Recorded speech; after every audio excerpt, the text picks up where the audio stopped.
Fala galera, sejam bem-vindos ao Python Café, sou Alisson Paes e neste vídeo nós vamos estudar um pouco sobre progressões aritméticas. O nosso objetivo é fazer duas funções.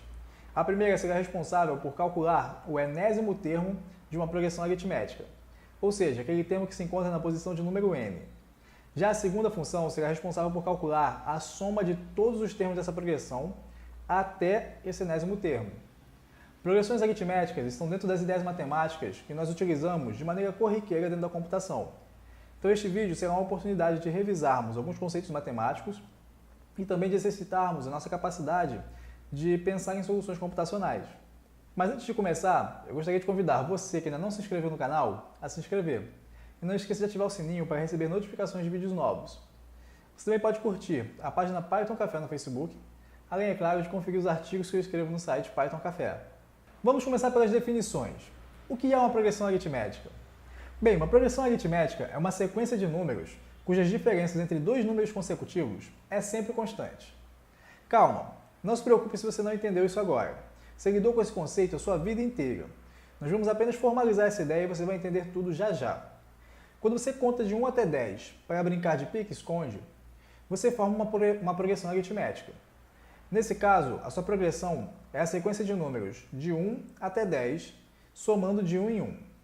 Ou seja, 1 é o seu termo inicial, 10 é o seu termo final, e se você pegar quaisquer dois números consecutivos e subtrair o maior do menor, a diferença sempre vai dar 1.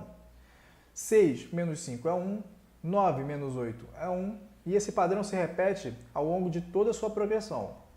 Ao invés de contar de 1 em 1, nós poderíamos ter contado de 2 em 2. Se, por exemplo, nós começarmos em 4 e formos contando de 2 em 2 até 12, nós teríamos essa outra progressão aritmética aqui. Vamos passar a abreviar a progressão aritmética com a sigla PA, tudo bem? Então, nesse caso, se nós subtrairmos dois termos consecutivos, nós teremos o valor 2, que será chamado de razão da PA. Revisado o conceito de PA, eu vou descrever aqui o nosso primeiro problema. Então, dado o termo inicial de uma PA, a sua razão e um valor n, inteiro positivo, determinar qual que é o número que está na posição n. Então, volta aqui para a gente entender. Nós podemos numerar os termos de uma PA dessa forma: A0, A1, A2, A3 e assim sucessivamente. Então, o termo que está aqui na posição 0 vai ser o termo inicial, A0. Aqui na posição 2, no nosso caso, é o número 8. Tudo bem? Então, nós vamos começar a numerar a partir da posição 0, porque aqui na computação nós utilizamos, em Python em particular, algumas linguagens não são assim, mas em Python nós utilizamos o 0 como o índice inicial.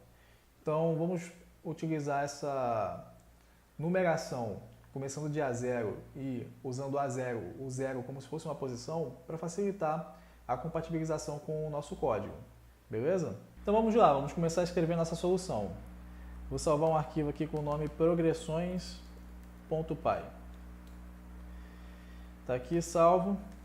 E aí nós vamos fazer a nossa função que eu vou chamar de PA termo. Nós sabemos que ela precisa receber o termo inicial da progressão, a sua razão e esse valor n. Então vamos colocar os três valores aqui como argumentos dessa função. Se nós quisermos o termo que está na posição 0, nós vamos retornar o valor inicial, o termo inicial dessa progressão. Então vamos colocar aqui, a nossa resposta vai ser essa variável AN, tranquilo? Vamos colocar esse AN começando com o valor de A0.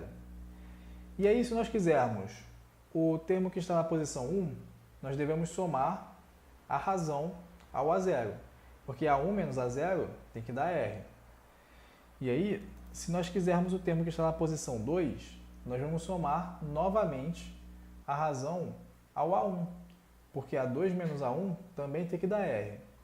Então isso dá para a gente uma ideia de que nós devemos fazer uma iteração, definida, que nós sabemos exatamente a quantidade de vezes que vamos repetir essa instrução. Quantas vezes? N vezes. Então, para ir no intervalo aqui de 0 até n menos 1, que temos n elementos, a gente vai somar no AN a razão. Então, quando o n for igual a 1, nós vamos repetir apenas uma vez isso aqui. vamos pegar o valor que tem aqui no AN, que é igual a 0, e vamos somar a R. E aí nós vamos obter, aqui como AN, exatamente o valor A0 mais R, que é igual a 1. Se o N for 2, nós vamos repetir novamente. Então vamos passar aqui, vamos voltar na próxima iteração.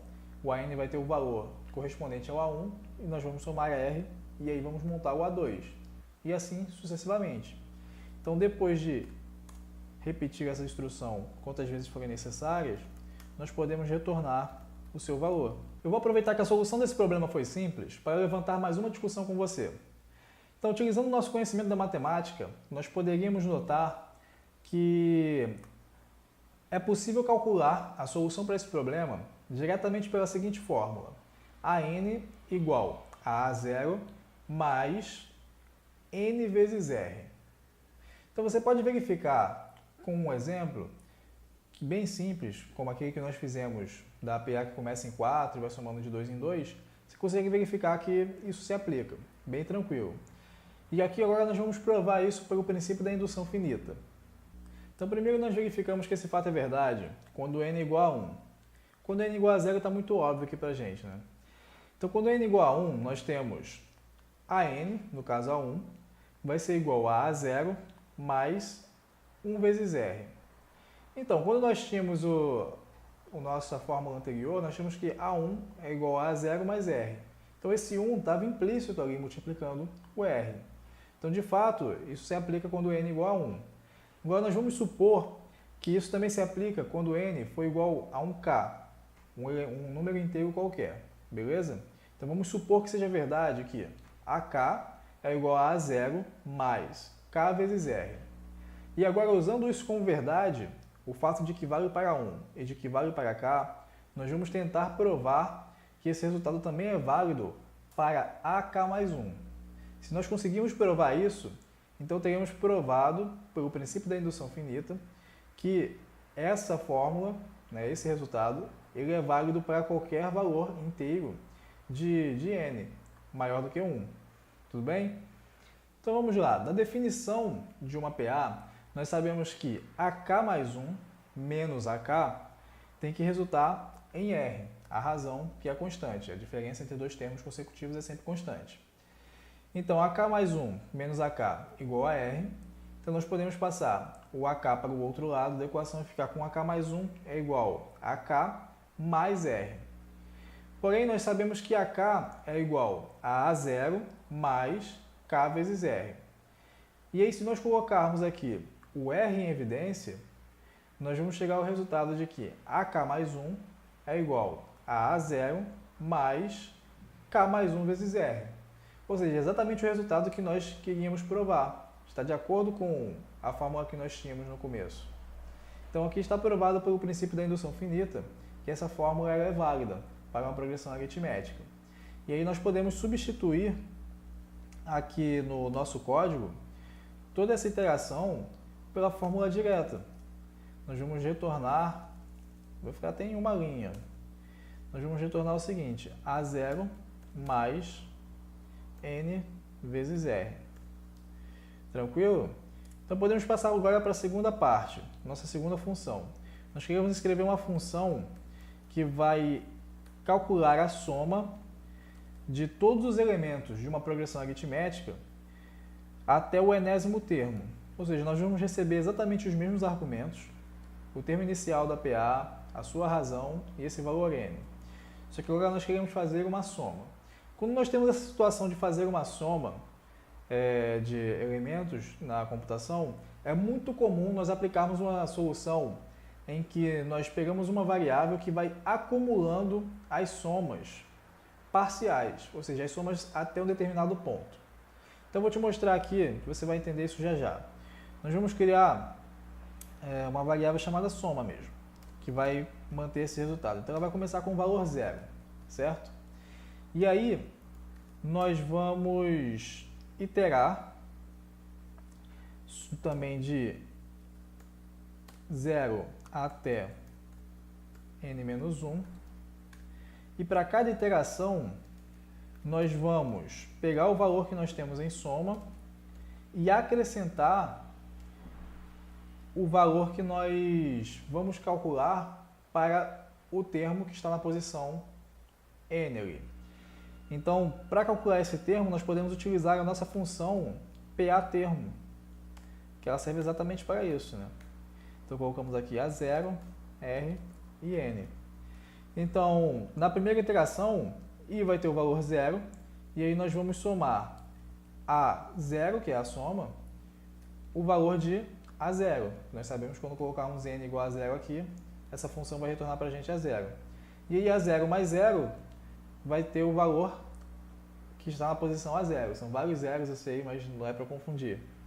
E aí na próxima iteração, quando I for igual a 1, nós vamos ter aqui o valor A0, e aqui vai ser retornado o valor A1, e ele vai somar ao A0 esse valor A1. Quando I for igual a 2, a soma vai ter o valor de A0 mais A1, e aí nós vamos somar A2, e assim sucessivamente. Ou seja, em cada iteração, essa variável soma está acumulando a soma até aquele ponto. Então, quando terminar todas as iterações, nós teremos a soma completa, de 0 até o termo que está na posição n. Aqui eu tenho que fazer uma correção que eu deveria ter feito aqui em cima já, se a gente tivesse mantido aquela estrutura com o for. Que como a função range ela não inclui o ponto final do intervalo, então para nós irmos até o termo que está na posição n realmente, nós precisamos somar 1 aqui. Porque senão nós vamos até o termo que está na posição n-1. Então aqui, agora nós vamos conseguir somar até o enésimo termo de fato. E aí finalmente é só retornar o resultado da soma. Também bem tranquilo. Essa sacada aqui é uma sacada bem importante, é uma técnica, né, que você deve ter dentro do seu repertório, de pegar uma variável, iniciar ela com um valor normalmente 0, se for uma soma, se for uma multiplicação provavelmente vai ser 1, e aí você ir acumulando o resultado parcial nessa variável, e aí no final você poder retornar o resultado que você deseja. Agora, puxando um pouco para a computação, eu quero chamar a sua atenção para dois detalhes. O primeiro deles é que aqui nessa linha nós utilizamos a função PA termo, que nós escrevemos ali em cima. E isso é plenamente normal, tá? Ela serve para isso mesmo até, para que nós evitemos de ficar repetindo o código várias vezes. A gente chama a função e ela dá o nosso resultado. Mas você deve prestar atenção que para que isso funcione, Python deve ter conhecimento dessa função. Então aqui nesse nosso caso, não teve nenhum problema porque as funções foram escritas no mesmo arquivo, né? Já estão no mesmo módulo. Mas se você escrever as funções em arquivos diferentes, você não pode esquecer de importar para o módulo que vai utilizar, né? Então o módulo que teria a função PA-soma, você precisa importar, no caso, a função PA-termo, para que Python tenha conhecimento dessa função e não te dê um erro dizendo que ela não foi declarada e tal. E aí, o segundo detalhe é que aqui nós escrevemos apenas a função, as funções, mas nós não fizemos um programa mesmo, alguma coisa para testar. Então nós poderíamos, por exemplo, pedir aqui para o usuário alguns números, né, com a função input. Vou fazer isso aqui também magicamente porque você já está careca de ver isso aqui no canal. Pronto, aqui está digitado o nosso pedido. Estamos pedindo para o usuário termo inicial da PA, sua razão e a posição n. E aqui nós vamos exibir para ele o enésimo termo e a soma da PA. E aqui no caso nós vamos utilizar o mesmo n, a mesma PA, mas você poderia ter utilizado isso em casos distintos, tá? E aí para testar, nós vamos rodar o programa. Progressões. Opa, acho que eu estou fora da pasta correta. Então vamos lá. Agora sim. Termo inicial da PA, vou colocar o número 3. Razão da PA, vamos colocar 10. Posição N, sei lá, 7. Faz sentido. 73 é o enésimo termo e a soma da PA, 584. E aí você pode conferir manualmente, mas deve estar correto, certo? Progressões aritméticas são tão corriqueiras na computação que às vezes nós sequer nos damos conta delas. Quer um exemplo? Pega a função range, que nós utilizamos direto para fazer iterações utilizando o for, né? Então na função range, se nós passarmos 3 argumentos, o primeiro argumento será o termo inicial da PA, o segundo argumento não será o termo final, mas ele será uma espécie de limitante para esse termo final, porque nós sabemos que o termo final será aquele maior número que é imediatamente menor a esse segundo argumento. E como terceiro argumento, nós passamos a razão dessa PA, que se ele for omitido, ela será assumida como se fosse o valor 1, né? Curioso. Então, galera, nesse vídeo nós aprendemos um pouco mais de matemática com Python. Se você gostou desse vídeo, não esqueça de deixar o seu like e nem de se inscrever no canal para dar aquela força. Também não se esqueça de que dúvidas e sugestões serão sempre bem-vindas aqui nos comentários. Muito obrigado e até a próxima!